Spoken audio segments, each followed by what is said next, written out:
Hello বন্ধুরা দেখুন দেখুন আজকে আমাদের গ্রামে প্রথম এসছে বৈজ্ঞানিক পদ্ধতিতে একটা নতুন আবিষ্কার, যেটা মানুষকে কষ্টের কাজের থেকে সুবিধা দিয়েছে, অনেক সুবিধা দিয়েছে। কম সময়ে অনেক জমিন কীটনাশক দেওয়া সম্ভব হবে। সাপ খোপে গ্রামের মানুষরা অনেক কষ্টে ধান জমির মধ্যে যখন বড় হয়ে যায় দেখেছি আমরা কীটনাশক স্প্রে করতো। তো এখন ড্রোন ক্যামেরার মাধ্যমে চলে এসছে ওটা। ড্রোনের মাধ্যমে 10 লিটারের, এটা মানে ক্যাপাসিটি 10 লিটারের কীটনাশক, মানে জল আর কীটনাশক মিলে ওটা স্প্রে করতে পারবে। এই প্রথম আমাদের গ্রামে ড্রোন ক্যামেরার মাধ্যমে কীটনাশক দেওয়ার মেশিন নিয়ে এসছে। তো সকাল থেকে এই জন্য সবার মধ্যে উত্তেজনা, নতুন জিনিস দেখবে। এই প্রসঙ্গে একটা কথা বলে রাখি, আমি আমার জেঠুর মুখে আমরা ছোটোবেলায় শুনেছিলাম, যখন নতুন সাইকেল এলো অনেক বছর আগে, 1950 সালের কথা বলছিল, গ্রামে কেউ একটা নতুন সাইকেল এনেছিল, তখন দেখতে এরকম ভিড়ে নাকি জমা করে হয়ে গেছিলো। তখন আমরা শুনে আসছিলাম সাইকেল দেখতে এরকম আসে। তো হয়তো আমাদের এই প্রজন্ম এখন প্রথম দেখছে এটা, আবার এটা স্বাভাবিক হয়ে যাবে। হয়তো সবার বাড়িতে হয়তো নিয়ে চলে আসতে পারবে, এর দাম যদি কম হয়ে যায় বা এর উপকারিতা বেশি পায় মানুষজন। তো যাই হোক, এই ড্রোন ক্যামেরা দেখতেও এরকম লোক এসছে, যেরকম হারভেস্টার, ধান কাটা মেশিন, এগুলো দেখতেও জমায়েত হতো। তো প্রথম এরকম ড্রোন ক্যামেরা এসেই যে একজন ভাই কাঁধে মেশিন নিয়ে, ওটা স্প্রে মেশিন যেটা, এটা হেঁটে দেয়, ও একজন দাঁড়িয়ে আছে, ও দাঁড়িয়ে দেখছে ড্রোন ক্যামেরাটা কেমন উড়ছে বা উড়বে। আমরা এমনকি সিনেমাতেও ফার্স্ট দেখেছিলাম ড্রোন ক্যামেরা ঘুরিয়ে 3D গ্লাসে কেমন ওই ছেলেটা আবিষ্কার করেছিল, চেতন ভগতের স্টোরি থেকে নেওয়া। আবার ড্রোন ক্যামেরা পুজো মণ্ডপেও দেখেছি আমরা, এবিপি নিউজ, বিভিন্ন চ্যানেলগুলো কীভাবে ড্রোন ক্যামেরার মাধ্যমে জমায়েত ভিড় দেখাচ্ছে এইসব। তো যাই হোক, এখন ড্রোন ক্যামেরা উড়েও গেল।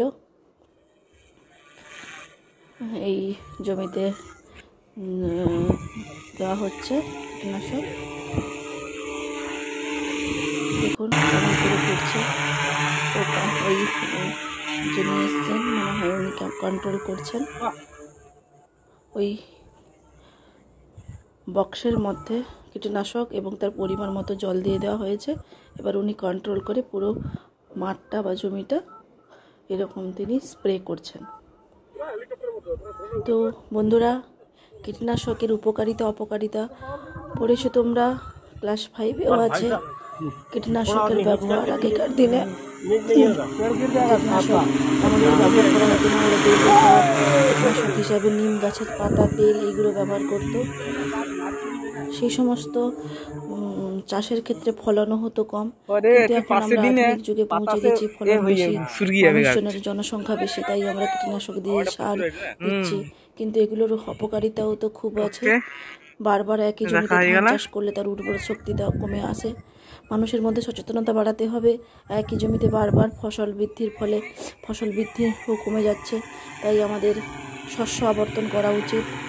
একই জমিতে বারবার ধান চাষ না করে এক বছর ওটাকে স্টে করে তিল জাতীয় বা শিল্প জাতীয় উদ্ভিদ চাষ করলে খুব ভালো হয়। মানুষ তো ব্যবসাও করতে চায়, তার ফসলও পেতে চায়, অর্থ পেতে চায়, তাই মানুষ বারবার একই জমিতে ধান চাষ করে। ধান চাষ করে খাটনি কম, একই বিঘাতে সবাই ধান চাষ করছে, কেউ তো আর তিল চাষ করতে পারবে না। এই জন্য মানুষরা চাইলেও করতে পারে না, এটাও একটা অসুবিধা আছে। আমি তো গ্রামে ছিলাম, মানে আমি জানি, ছোটোবেলায় আমরা তিল চাষের দেখেছি, কিন্তু অসুবিধা চারিদিকে ধান চাষের করতে পারবে না, কারণ জল কম করে থেকে যাবে, নষ্ট হয়ে যাবে। দেখুন ড্রোনটা কেমন করছে।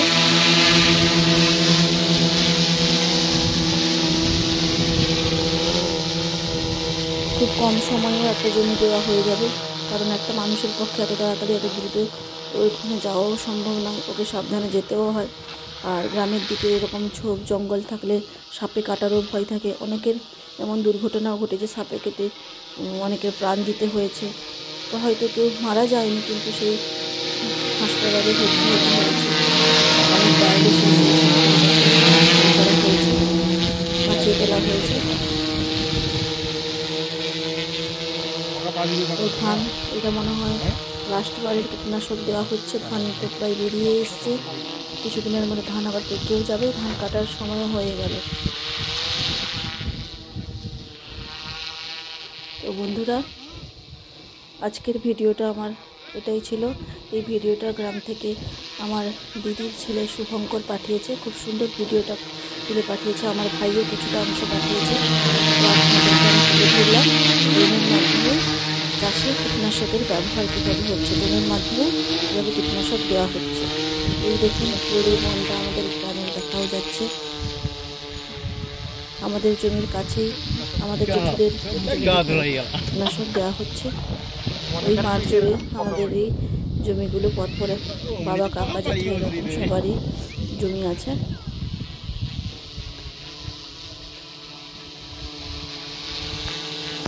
তো বন্ধুরা, নমস্কার।